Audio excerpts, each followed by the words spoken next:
Hello friends, হরে কৃষ্ণা, রাধে রাধে। তোমাদের সামনে এটা ব্লগ নিয়ে চলে এসেছে। এটা আমার ছেলের জন্মদিনের ব্লগ।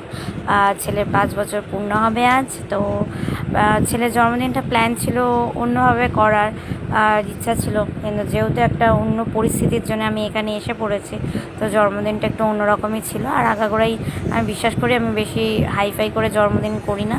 তার বদলে আমার মানে অন্য কিছু করার, মানে ঘরে যেইটুকুনি রিচুয়ালস করার সেইটুকুনি আমি করি। আর নর্মাল বাচ্চা যেহেতু কেক কাটাটা না হলে ওরও তো আনন্দ হয় না, সেইটুকুনি করার সেইটুকুনি করি। তাই সকাল থেকেই বাঙালি ঘরে যা যা হয় জন্মদিনের রিচুয়ালস হিসাবে, তো ওই রকম 5 রকম ভাজা, তরকারি, সবজি, ডাল, মাছ, মাংস ইত্যাদি যা হয়। মাংসটা আমি করিনি, কারণ যেহেতু আমি মাংসটা খাই না, তাই মাংসটা আমি স্কিপ করেছি। তো আমরা আজকে বাড়ির সবাই মিলে, একান্ত ঘরের পরিবার মিলে, মানে আমার মা বাবা আর আমার শ্বশুরবাড়ির পরিবার মিলে কয়েকজন মিলে আমরা খাবো। তাই সবাই একসাথে রান্নার কাজে জুটে গেছি। সকালবেলা থেকে শ্বশুর শাশুড়ি দুজনে মিলে সবজিগুলো কেটে রেখেছিলো, আলু, পটল, তারপর আদা রসুনগুলো ছিলে রেখেছিলো। আর পরবর্তীকালে আমরা সবাই, আমি আর শাশুড়ি মা আর কাকি শাশুড়ি মিলে আমরা সবাই রান্নাবান্না করেছি। সবাই হাতে হাতে জোগাড় করে দিয়েছে, আর আমি, শাশুড়ি মা আর মা মিলে রান্নাবান্না করেছি আমি। তো এটাই হয়েছে ব্যাপার। তারপরে মাঝখানে গেছিলাম, ছেলেকে স্নান করিয়ে দিয়ে, ঠাকুরকে নমস্কার করিয়ে দিয়ে, নতুন জামা প্যান্ট পরে ঠাকুরকে নমস্কার করে প্রেয়ার করিয়ে নিলাম।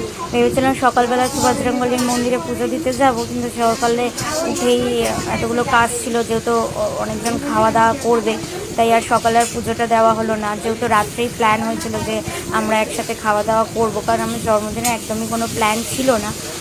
তো মাঝখানে রাতেই হঠাৎ করে প্ল্যান হলো খাওয়া দাওয়ারটা। ভেবেছিলাম যে সন্ধ্যেবেলা কেক কাটিং করে আমি পায়েস দিয়ে দেবো, এটাই ভাবনার মধ্যে ছিল। তো খাওয়া দাওয়াটাও হয়েছে প্ল্যানে পরে, তাই সকাল থেকে একটু বাজার মাজার করতে ব্যস্ত ছিল, তাই সকালবেলা মন্দিরে যেতে পারিনি। তাই আমরা চলে গেছিলাম সন্ধ্যেবেলা পুজো দিতে চলে গেছিলাম। তাই এখন এখানে মা করছে পটল আলুর তরকারি, এই দিকটা আমি এদিকটা লাল শাকটা করছি। আর কি কি মেনু করেছে অলরেডি যেগুলো হয়ে গেছে দেখে নিয়েছো, ডাল, সবজি, 5 রকম ভাজা, তারপরে হচ্ছে চাটনি, পাঁপড়, পায়েস ইত্যাদি ইত্যাদি, মিষ্টি, দই, অনেক কিছুই ছিল। আর আমি প্রথম দিকেই পায়েসটা বসিয়ে দিয়েছিলাম স্নান করে উঠে, কারণ পায়েসটা আমি আগেই শুরু করি। পায়েস, চাটনি, পাঁপড় দেওয়ার পরে বাকি রান্নার কাজটা ধরেছিলাম। তো আমি ব্লগটা বেশি দিতে পারছি না, কারণ আমার ফোনের স্টোরেজ অনেকটা ফুল হয়ে গেছে। তাই আমি একটু পার্টেই দেবো। তোমাদের কেমন লাগলো অতি অবশ্যই জানিও। আমাকে ভালো লাগলে যা যা করতে হবে তোমরা জানোই, আর কিছু তোমাদের বলতে চাই না। এখন আশীর্বাদ পর্ব শুরু হবে, দিকে রান্না কমপ্লিট হয়ে গেছে আমাদের, এবার সব আশীর্বাদ দিতে বসবো। আজ তাহলে ভিডিওটা এখানেই এন্ড করি, নেক্সট পার্ট আবার দেখা হবে। টাটা, বাই বাই, হরে কৃষ্ণ, রাধে রাধে। নেক্সট পার্টের জন্য ওয়েট করো বন্ধুরা। Lots of love.